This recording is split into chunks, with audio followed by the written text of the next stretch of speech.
Sermon was about Money. money. Money, money, money, money, money, money.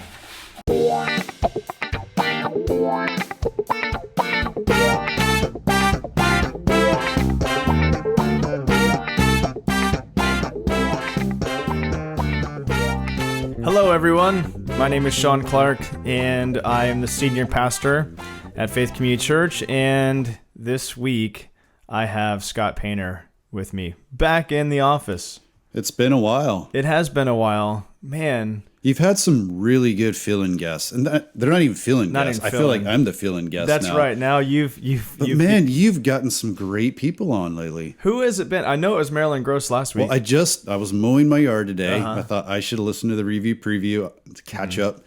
Who has been taking over for me, and how are they doing? Yeah. And Marilyn, she's fantastic. She's natural. She was a radio DJ. Yeah. What have you ever done, Scott? Nothing like that. You know what's awesome? I was listening to that podcast from last week, the review preview. Yeah. And she was talking about how she would do the nighttime DJ and take song requests. Just last evening, I was sitting there trying to remember, there was a song my dad would call in every Friday night or Saturday night to the local Christian station. Yeah, I know there's like regulars, right? Yeah, so this is back in South Dakota, but he was a huge Southern gospel fan. Yeah. So Gold City Quartet was his band, and there was this song every week he would call it in, and the DJ would just laugh every time. Oh, He's yeah? like, all right, Midnight Cry by Gold City Quartet. And so I just randomly thought I should look that up, see if I can find that song. So I looked up Gold City Quartet, and there it was on Amazon Music, and immediately I recognized the song and remembered every single word from, man, it was almost close to 40 years ago. That's cool. It's pretty cool. Anyways, Marilyn was talking, and I remember that. The song that takes me back is Neon Moon. You ever heard that one? It's some country singer. Yeah. I spend most every night beneath the lights Brooks and Dunn. Yeah. of a neon moon. Not that I know it. Yeah. I just thought that was cool. I remember playing pool with my dad in the basement and just not knowing what a neon moon was. And then I realized he just had a bar. Yeah, right? yeah. But I'm like, neon moon, that's cool. Yeah. Yeah. Oh, anyway. Yeah. So Marilyn, good job. Marilyn, good job. Yeah. And other people too. Yeah. So, well, speaking of songs, I just asked you a question. And you didn't know the answer to it. But I said, do you know what Goaty Hook is? No. I still don't. No, Goaty Hook was like a punk band in the 90s, Christian punk band, like late 90s. Oh, okay. Kind of like the MXPX, like Value Pack. Yeah. And Goaty Hook. They had a song that that goes in my mind a lot. And these are the lyrics. I want money, money, money, money. Money, money, money, money, money, money, money, money, money, money, money, money. I want money more than my little honey. So they spent a lot of time in the lyrics, right? That's it. I mean, that's all it is. And so it goes, I want money, money, money, money, money, money, money, money, money, money, money, money, money, money, money, money. I want money with my little honey. So I sing it every once in a while. I'm just like walking around the house, like when my kids ask me for money. Right. Like it's kind of like the wind up toy, and I'd start saying that. Yeah. We talked about money on Sunday. You did. Good segue. There we go. I knew it'd work it in somewhere. Yeah. Shane's in the studio today. Shane's our live audience. He's over for there. Those that can't see him. He's being quiet over there. He's being a good boy. Yeah. He's laughing now. Yeah. Yeah. So we talked about money on Sunday. Well, I did. Well, James talks about money. You repeated what James said. I did, and James had some. He didn't pull any punches. I felt like you were stepping on toes. I got to admit, and probably my toes were stepped on. Yeah. I didn't step on him. James did. All right. Yeah. So I felt like my toes. Your toes were stepped on. That's exactly what I was trying to say. My toes were stepped on too, all throughout the week, trying to figure out, okay, what's the touch point between James's original audience and 21st century American Christians living in 2023, right? Because there's a little bit of a difference between the two, especially when James talks about wealthy landowners. And I'm just like, well, that's a lot of our people, Yeah. right? I mean, not everybody in our congregation owns land. You know, some are renting and Some live in a chicken coop. right. Some live in a chicken coop. We won't say who that is, but some live in a chicken coop. And, but I mean, we all walked into the building with shirts on our backs, right? And we have all amassed some sort of wealth. And the question is like, what do we do with it? And James has some words to say. Yeah. So, yeah. What do you think? As you were talking, I had the question in my mind, what is rich? And when we're thinking of monetary means, it's kind of funny. I think the first income tax return I filed way back when, I think it might have hit $20,000. And I thought, man, I'm loaded. Yeah. I am yeah, so rich right yeah. now. But then anytime you get that first paycheck, I remember when I worked at McDonald's, I was like, I can't believe. Yeah. But then your perspective changes over the years. So then it's like, well, what is rich? Yeah. Like, well, man, if I just made $60,000 a year, I'd be feeling really good about Yeah. myself. So it's just as you get older, as your career takes off, whatever it might be, making money, it's like that perspective just keeps lengthening. And once you're hitting whatever number that you ultimately thought, Yeah. I've made it. Like, Yeah. well, I've got a new goal and it's further down the road than it used to be. It's so interesting that you say that because that's exactly what James warns against in chapter 1. Right. You know, we talked about the chapter 5 warning is more of like a, you know, like an EF5 tornado is coming at you, like you brace yourself for impact. But James 1, he says the rich man is going to fade away in the midst of his pursuits. And so it might be I can't wait to get my paycheck from McDonald's versus my paycheck in college versus my paycheck in my career job versus I climb the corporate ladder. You know, it's like just you're slowly fading away, Right. chasing after that dream of like one more zero, Right. you know, or whatever it might be. So that's why I feel like it's a warning appropriate for all of us to listen to. You know, just to kind of like when you try to safely cocoon yourself in a life of comfort, a self-indulgent lifestyle is what James is talking about here. And you've replaced God with money. You know, that's a problem because Jesus says you cannot serve both God and Right. money. Yeah. So that's what my next thought was. Well, it's not about how bloated my bank account might be, Yeah. but it's about how my heart could be bloated towards that love Yeah. or that motivation towards making the next dollar. Yeah. And if that's my motivation in life, if that's everything, if that's my kingdom, then I've been terribly misplaced in my priorities. Yeah. So- yeah. You've constructed a disordered Yeah. world. It right? could be $20,000 Yeah. is a problem for you if Yeah. that's Yeah.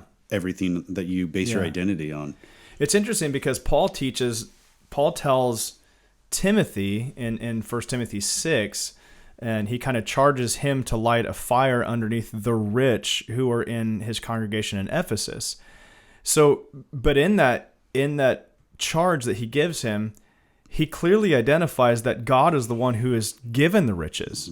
Right? So so being wealthy or rich per se is not bad because we know that it's God who gives it to his people, right?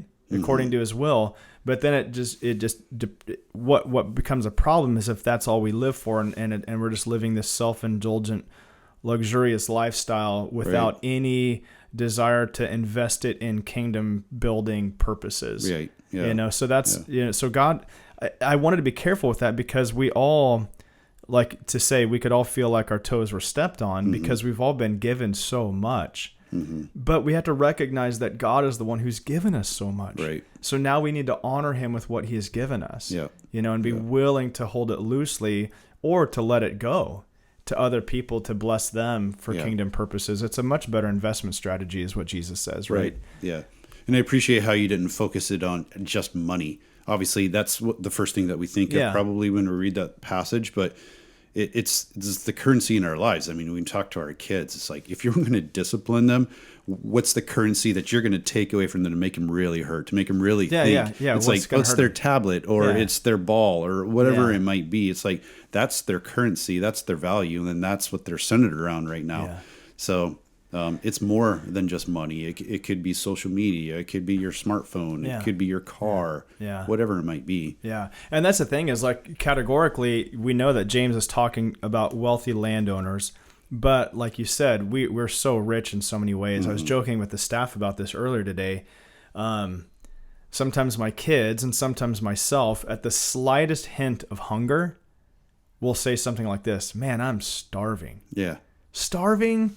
That's the word that we use to describe like the slightest bit of discomfort, Right. when we could probably go to Safeway or grocery outlet, or I don't know, there's other places in town like gas station food. I could get food like that, right? And or I could just go to my pantry, or I could go to my refrigerator, or I could probably go to my neighbor's house and get food Yeah. whenever I wanted to, right? So for me to think like that I'm starving because I have this slight bit of discomfort just goes to show how rich I am. Right. You know, how comfortable my lifestyle is. So not just wealthy landowners, but those that are rich physically or socially or intellectually. We have the ability to like kind of know anything about anything right now, right? Yeah. So that could be a major problem. Yeah. So it was a good word. It was a challenging word, but I think it's something that we can all take home and think about and consider. And how can I respond to this? Yeah, that's good. And that's what we want. We want people to wrestle with God's word, and then say, "Hey, what should I do with it?" Right. So now what? Now is what the point of it was. So Yep. well, good. This week we continue on in James chapter 5, verses 7 through 11.